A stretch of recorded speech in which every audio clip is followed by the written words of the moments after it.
We've been exploring this week the many challenges people face after incarceration, from getting health care to reconnecting with family. But for those wrongfully convicted and imprisoned and then fortunate enough to be freed, those same challenges exist. And for many, there's even less support than for those who committed crimes and are released on parole.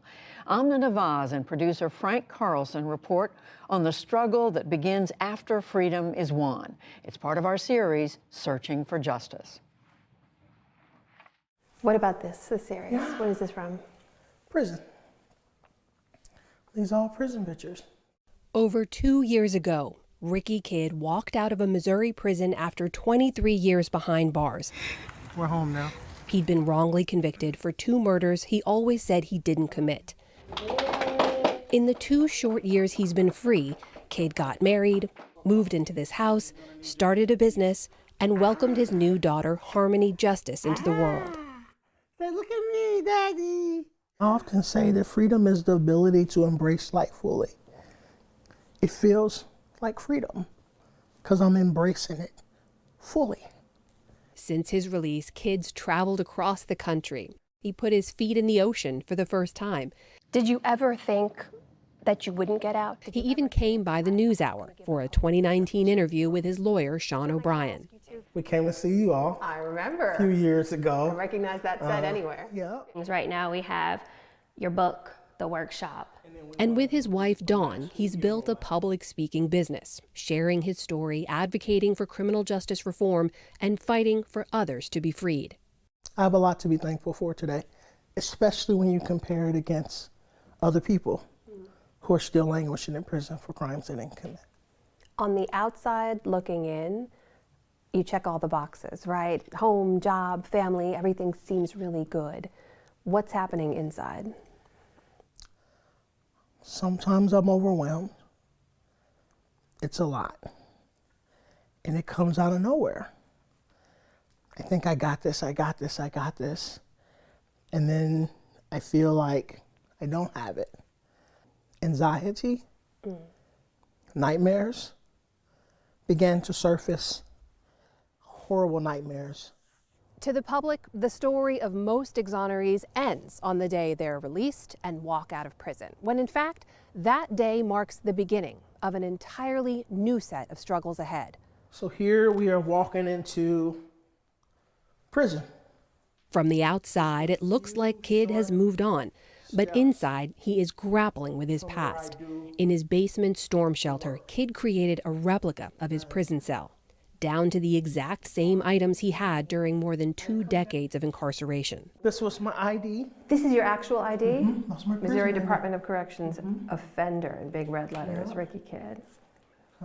And they usually call you 528-343, not your name.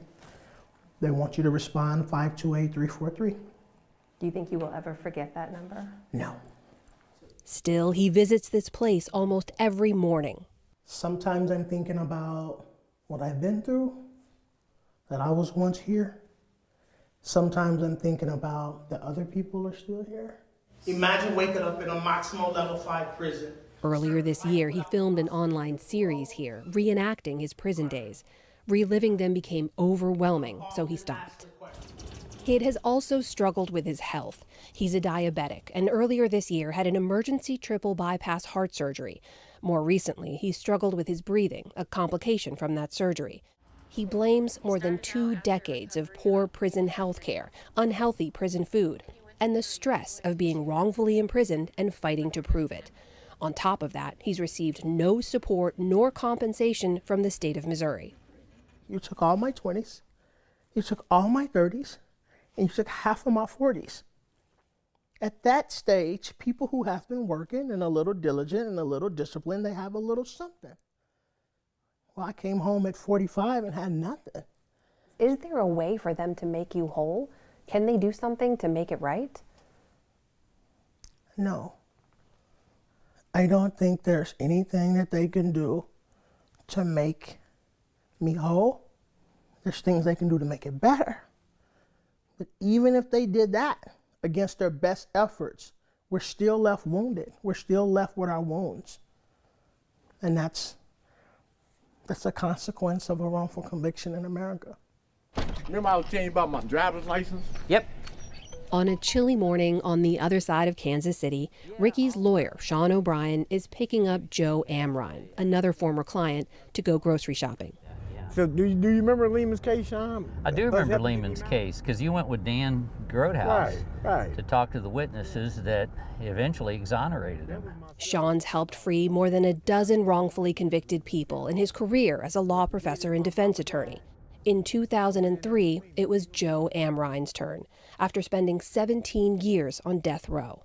You know, when you know that everybody in the state, everybody in the world wants you dead, there ain't much you can do, you know? There ain't nothing you can do. Just you can't imagine that everybody want me dead. He could have been executed any time.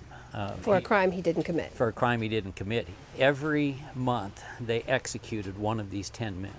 And then after they executed him at midnight on the first Tuesday of the month, they would come back into the office that morning and issue a new warrant for the next one. About midway through that process, one of his friends, who he had known since junior high school, was executed. And he called me the next morning and said, I want to be next because I can't do this again. Since being released, Amrine has struggled with his health, holding down a job, and meeting basic needs.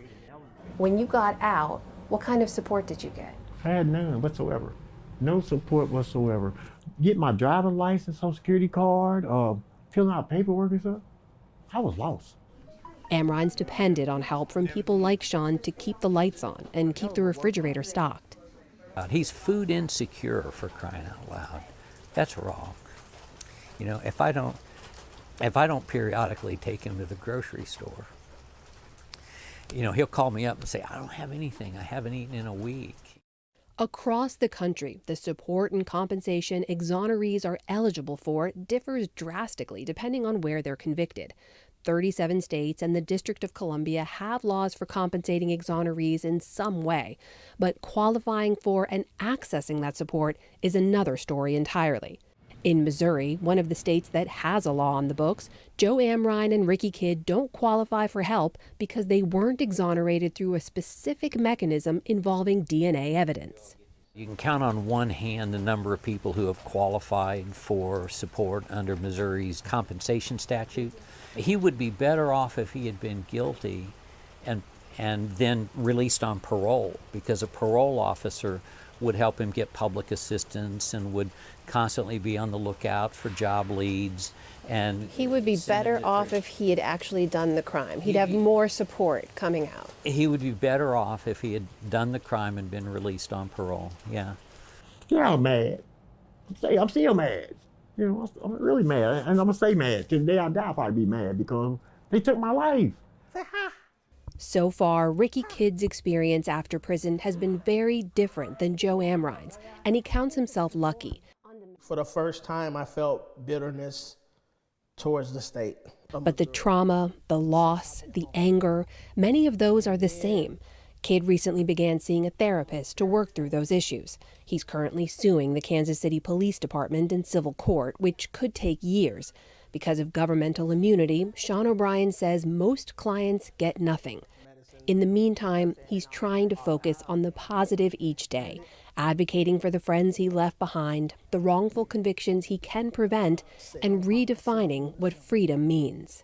These are things that I always wanted to happen, and now they happen. So, Not wasting a day. not wasting a day. For the PBS NewsHour, I'm Amna Nawaz in Kansas City, Kansas. And you can learn much more about Ricky Kidd's life and case in our podcast, Broken Justice, and about the failures in public defense that led to his incarceration.